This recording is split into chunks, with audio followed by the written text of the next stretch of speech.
Arteta ultimately saying, like, if you're in pain, you sometimes just have to feel it and it will make you better. David Ornstein has joined us as well.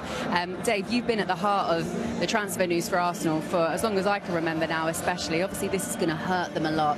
But let's try and put it into perspective for the club, because Mikel Arteta promised he would bring something to this team.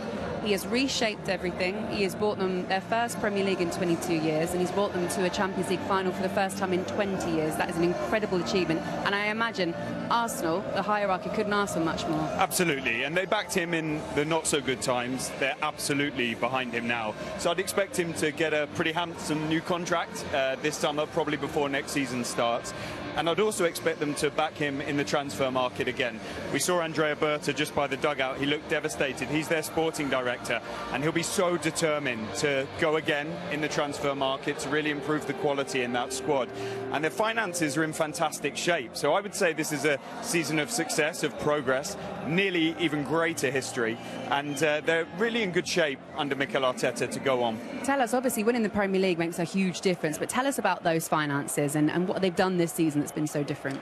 Well, they're on track to break Premier League records for revenue. It could go up to about £770 million, which has never been done. They're going to cross the £300 million mark for television money, which has never been done. So this is fantastic. The revenues are going through the roof at Arsenal. It's a period of milk and honey, if you like.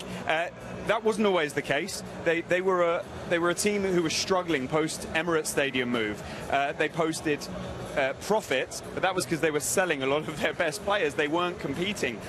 They went, I think it was something like 15 or more years of making profits. In the last 7 years, and it will probably be 8 now, they're going to post a loss. But that's because the Cronkies, KSE, the ownership, have backed Mikel Arteta in the market. They've invested very heavily. They've even put their own money in, which everybody was asking for. They wanted success now, and it's come. It's been vindicated. They comply with all the rules. They look like they'll continue to do so. I do think they might have to sell some players in the near future. They don't have to break even or anything like that in 2026, but I think to keep things balanced, to keep compliant, is probably quite wise, and they might not have this success again, so it's probably necessary.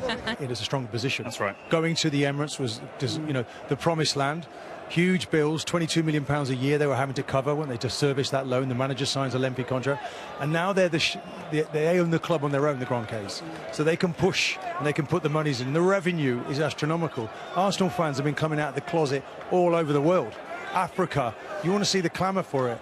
It's enormous, and I think that came from the brand of Arsene Wenger.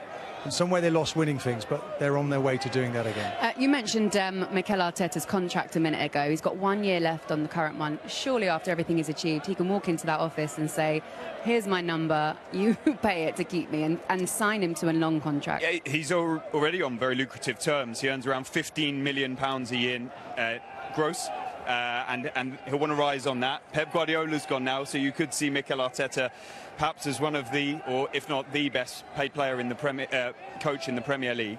And you might say deservedly so. The boys are right.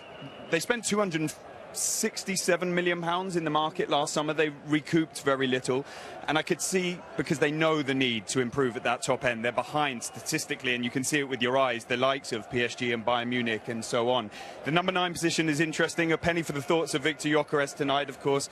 His first season, and he helped them to this final and then was put on the bench. And then the left-sided attack is a big priority for them, and they've been looking at it for a few years, and I think this may be the summer where they really do go for something. They've got the options there. They want a 6-8 midfielder. They want to strengthen at right back as well. So when you tally up the amount they've got to do, you could see that outlay in the market from last summer repeated or even exceeded. And as Stevie says, make hay when the sun shines. The money is big now, and so it's almost like investing when you're on the top. Yeah.